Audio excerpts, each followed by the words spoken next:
PGT की तैयारी करने वाले मेरे सभी प्रिय साथियों को मेरा प्यार भरा नमस्कार। आज की वीडियो में मैं थोड़ी सी जानकारी दूंगा स्कॉलर जिप्सी के बारे में, जिसमें कुछ 50 मोस्ट इंपॉर्टेंट एग्जाम फैक्ट होंगे। अच्छा, इस वीडियो को देखने के बाद में आपको स्कॉलर जिप्सी पोइम बहुत अच्छे से समझ आने लगेगी।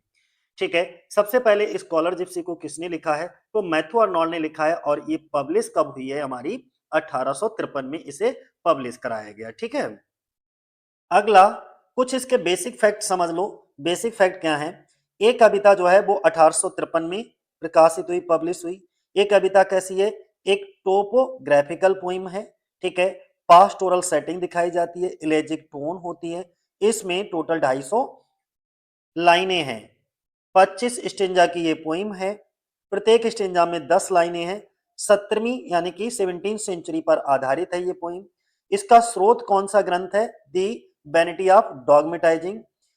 और दी वैनिटी ऑफ डॉगमेटाइजिंग के लेखक कौन है? जोसेफ ग्लैनविल। यानी कि जोसेफ ग्लैनविल की जो दी वैनिटी ऑफ डॉगमेटाइजिंग है उसका स्रोत सोर्स है। ठीक है, तो अगर आपसे ये पूछा जाए कि दी स्कॉलर जिप्सी का सोर्स कौन सा है, तो आप तुरंत कह दीजिए जोसेफ ग्लैनविल की दी वैनिटी ऑफ डॉगमेटाइजिंग, जो कि 1861 में आई थी, वो इसका सोर्स है। और इस क्या बोल दिया 1861, 1661 मैं लिख देता हूं यहां पे, नहीं तो आप कंफ्यूज हो जाओ। 1661 में आई थी दी वैनिटी ऑफ डॉगमेटाइजिंग, जोसेफ ग्लैनविल की। ठीक है, और इस पर आधारित है the scholar Gypsy. Scholar Gypsy कब आई थी? 1853 में। ठीक है, सारी कुछ नहीं।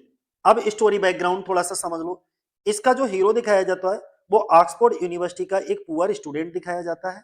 ठीक है, वह पढ़ाई छोड़ देता है। जिप्सी जिप्सी यानी कि रोमा लोगों के साथ वो घुल मिल जाता है, वहां चला जाता है और वहां पर अकल्ट का मतलब होता है रहस्य या गुप्त नॉलेज सीखना चाहता है, वह उनके विचारों को जानना चाहता है। स्कॉलर जिप्सी एक लेजेंडरी फिगर है। ठीक है, कवि के अनुसार वह आज भी जीवित सा प्रतीत होता है। वह ऑक्सफोर्ड के ग्रामीण क्षेत्रों में भटकता रहता है। कविता में एक शेफर्ड को संबोधित किया गया है। इसमें ग्रामीण जीवन का विस्तृत चित्रण है, यानी कि पास्टोरल एलिमेंट इसमें पाए जाते हैं। ये कविता आधुनिक जीवन से तुलना करती है। इस पोइम के अंदर जो है मॉडर्न लाइफ से तुलना की गई। मेजर थीम्स की अगर हम बात कर लें तो आधुनिक जीवन की आलोचना की गई। Stand disease of modern life इसका मुख्य विचार है। ठीक है, सिख हरी, अत्यधिक जल्दबाजी, डिवाइडेड एम्स लक्ष्यहीनता। ठीक है, जो अपने उद्देश्यों में बटा हुआ हो। मानसिक तनाव की समस्या, पास्ट वर्सेस प्रेजेंट का कंट्रास्ट, एस्केप फ्रॉम मॉडर्न क्वाइस। ठीक है, आइडियलिज्म का समर्थन, मलंकलिक प्रमुख भाव है।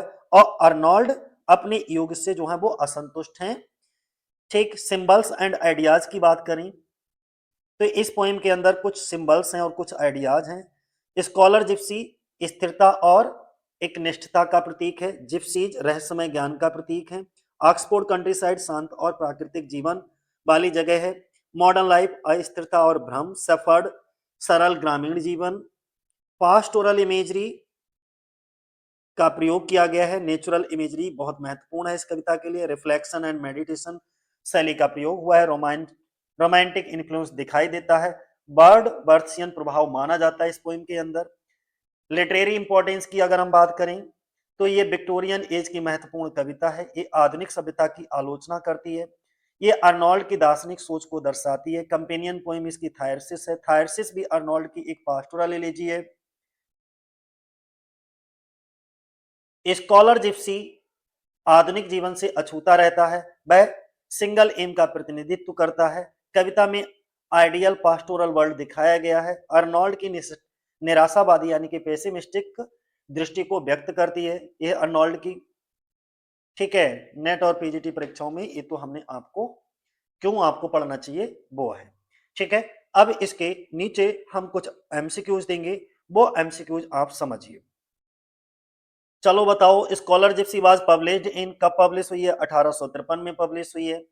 The poet of the scholar Gypsy, scholar Gypsy के पोइट कौन है? तो मैथ्यू आर्नोल्ड के द्वारा इसको लिखा गया है। सी ऑप्शन हो जाएगा। The poem is best describe है। इस पोएम को सबसे अच्छी तरीके से कैसे डिस्क्राइब किया जा सकता है? टोपोग्राफिकल पोएम है ये। The setting of the poem primarily, इसकी प्राइमरीली सेटिंग कहाँ दिखाई जाती है? तो इसकी पास्टोरल सेटिंग होती है, सी हो जाएगी, गांव देहात की दिखाई जाती है।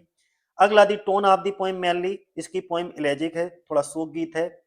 अगला इस पोएम में अप्रोक्सीमेटली कितनी लाइनें हैं, 250 लाइनें हैं, क्योंकि इसमें टोटल 25 स्टेंजा हैं और प्रत्येक स्टेंजा 10 लाइन का है तो 250 होगी। नंबर ऑफ स्टेंजा कितने हो गए, 25, तो बी ऑप्शन हो जाएगा हमारा।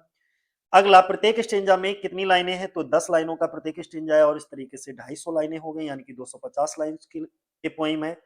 The story is based on 17th century, ध्यान बनाए रखना, अकाउंट फाउंड इन, तो द वैनिटी ऑफ डॉगमेटाइजिंग। अच्छा, जो द वैनिटी ऑफ डॉगमेटाइजिंग है ये किसके द्वारा, जोसेफ ग्लैनविल के द्वारा लिखी गई है। द ऑथर ऑफ द, एक क्वेश्चन आपसे पूछ लिया है, ऑथर कौन है द वैनिटी ऑफ डॉगमेटाइजिंग का, जोसेफ ग्लैनविल है, बी ऑप्शन हो जाएगा। स्टोरी बैकग्राउंड पर आधारित देख लो, the central character is a poor student from, कहां से, ऑक्सफोर्ड यूनिवर्सिटी से है। अगला दी स्कॉलर जो है वो छोड़ देता है, अबंडन हिज स्टडी टू, क्यों छोड़ देता है, learn from the gypsies, gypsies से सीखने के लिए वो क्या करता है, अपने अध्ययन को, स्टडीज को छोड़ देता है। The scholar wants to learn, scholar क्या सीखना चाहता है, अकल्ट नॉलेज, जो उनकी गुप्त नॉलेज है छुपी हुई, उस नॉलेज को सीखना चाहता है। अगला क्वेश्चन है हमारा, the scholar gipsy is presented as, scholar gipsy को लेजेंडरी फिगर के रूप में प्रेजेंट किया गया है, यानी कि बी ऑप्शन हो जाएगा। 15 नंबर का क्वेश्चन है हमारा, according to the poet the scholar is haunt the Oxford country side. अगला the poem is address to, इस पोइम में पोइम को एड्रेस किया गया है जिप्सी लीडर, सॉरी सेफर्ड को, माफ करना, सेफर्ड को, सी ऑप्शन हो जाएगा। The poem contrast rural life with, इसमें रूरल लाइफ जो है दिखाई गई है मॉडर्न, यानी कि the poem contrast rural life with modern life. ठीक है,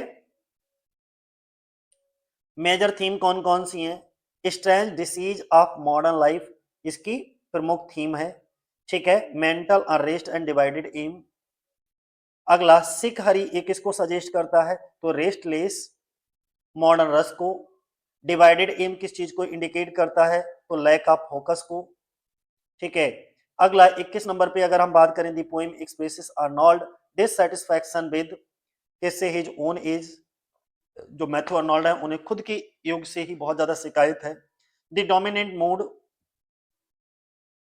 ऑफ द पोएम इज, इस पोएम का डोमिनेंट मूड कैसा है, मेलंकलिक है। The poem supports the idea of, ये पोएम जो है वो कौन से आइडिया को सपोर्ट करती है, एस्केप फ्रॉम मॉडर्न क्वाइस।